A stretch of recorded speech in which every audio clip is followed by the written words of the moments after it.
Hordoftoota fi daawwattoota Oromiyaa Miidiyaa Neetwork amma oduu ijoon isinitti himaa ijoo irraa waliin an hordofaa Maamadi.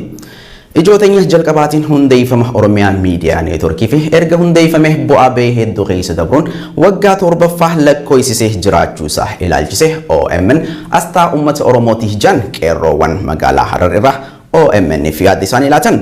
OMN Oromoof miidiyaa qofa osoo hin taane qabeenya isaa guddaadha akkasumas sirkicha qabsoo isaatii kan jan qeerroowwan kunneen bitoota isa tokko bara 2014 irraa eegalee waggaa torban dabran kana keessatti jijjiirama guddaa uummata Oromootii fi sabaa fi sablammoota biyya Itoophiyaatiif akka fide eenyumtuu hin haaluu jan akka hojii isaatiin OMN sila miidiyaa badhaafamuu qabu ta'ee osoo jiru faallaa kana murni farra Oromoo kan walqixxummaa sabaaf sablammii hin yaanne jibbaa saba Oromootiif qaburraa kan ka'e istiidiyoo isaa kan handhuura Oromiyaa finfinnee irratti saamicha raawwachuun biyya keessaa akka dhiibame bahu taasise. Garuu uummanni Oromoo jaalala miidiyaa isaatiif qabuun tumsee miidiyaa isaa qilleensarra tursiifachuu dandeetii jira. Kanaaf boodas diiyaaspooraa fi uummanni biyya keessaa baadiyyaa hanga magaalaatti tokkummaan kee miidiyaa isaatii fi hayyoota isaa nuuf bu'uureessan bira dhaabbachuu akka qaban dhaamaniitii jiru.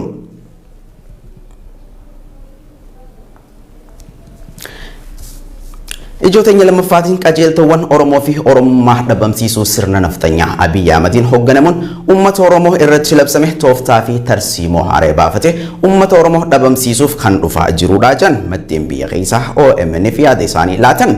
Dhaabbanni bilisiginnaa tooftaa fi mala barabaraan qabsoo uummanni Oromoo bilisummaa fi walqixxummaaf taasisaa jiru ukkaamsanii gabrummaa jalatti hambisuuf karoora jumlaan uummata fixuu akka qaban itti gaafatamaan waajjira bilisiginnaa Fiqaaduu Tasammaa haasa'e yaa'ii Oromiyaa irratti taasisaniin mirkanaa'eera jan. Gaaffii juntaa guyyaa 15tti balleessitanii ABO akkamitti balleessuu dadhabdan jedhuuf deebii hoggaa laatan loojistikiin ABO uummata keessa waan ta'eef balleessuun ulfaataa ta'uu himuun garba paasifikii keessa qurxummii guuranii fixuun hin danda'amu. Qurxummii balleessuuf ammoo bishaanicha goysuudha jechuun ABO balleessuuf uummata Oromoo balleessuun akka barbaachisu dubbachuun isaa karoora bilisiginnaan uummata Oromootiif qabdu ifa godhee jaameetii jira. Yaanni aangawa bilisiginnaa kun uummata Oromoo biyya keessaa fi biyya alaattis balaaleeffataati jiru. Kaaba Oromiyaa Walloo aanaalee garagaraa keessatti saamichi lafa hammaatee jiraachuu jiraattonni OMN'tti himan. Jibbana Kaaba Oromiyaa Walloo keessatti fakkeenyaaf naannoo lafa waladdee jaamuu fi bakkoota hedduutti investoroonni sabaan amaaratan maqaa investimentii joon saamicha lafa hektaara hedduu saamanii qabachaa jiraachuu maddi keenya garasii dubbifne tokko bilbilaan OMN'tti hime.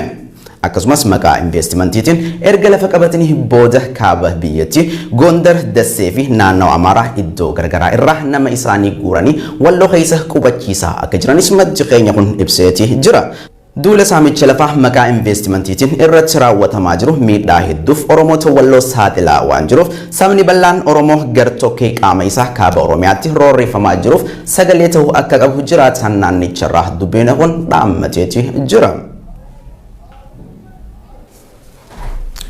Qeerroon lixa Oromiyaa aanootaa fi magaalota garagaraa keessaa OMN fi yaada isaanii laatan bulchiinsi Abiy Ahmed afaaniin dirree dimokiraasii bal'ifne jecha hojiin immoo duguggaa sanyii akkasumas federaalistoota hidhee dararuun isaa mootummaan kun abbaa irree fi farra sabummaa akka ta'e kan ragaanuuf ta'udha jan.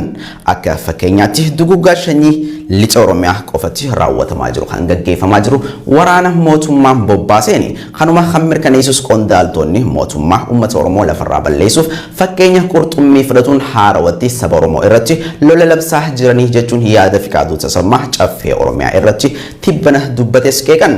Murni dirqama biyya bulchaa jiru kun uummata biyyatti bira dabree addunyaa sobuuf yaaliin inni godhaa jiru hongee jira kan jan qeerroon qeellam Wallaggaa Dambidolloo irraa yaada isaanii kannan wayita mootummoonni addunyaa gurra isaanii gara Itoophiyaa qabanii dhaggeeffataa jiran kanatti hawaasni keenya biyyootan alaa jiranis rakkoo dhaqqabaa jiru kanaaf xiyyeeffannoo kennanii fi mormii itti jiran jabeessuu qabu jechuun dhaaman.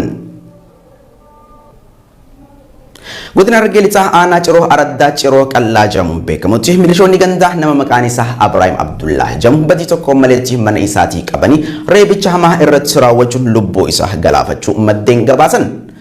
namni ajjeefame kun abbaa ilmaan sadii yoo ta'u sirni awwaalchisaatis achuma iddoo dhaloota isaa araddaa ciroo qallaatti kan raawwatame ta'uu dubbatan.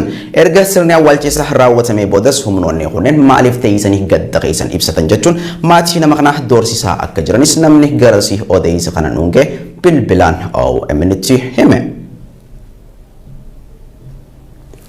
Pirezidaantiin naannoo Tigraay duraanii fi durataan TPLF Dabratsiyoon Gabra Mikaa'el dhaabbata oduu CNN waliin gaafii fi deebii bilbilaan iddoo hin beekamne irraa taasiseen ajjeechaa suukanneessaa humnaan gudeeddii fi hokkara Tigraay bakka Maariyaam Daangeelatti jedhamutti raawwatame jechuun gabaasa dhaabbanni oduu kun ragaa baatota wabeeffachuun dhiyeessee irratti qorannoon walabni akka gaggeeffamu gaafateeti jira.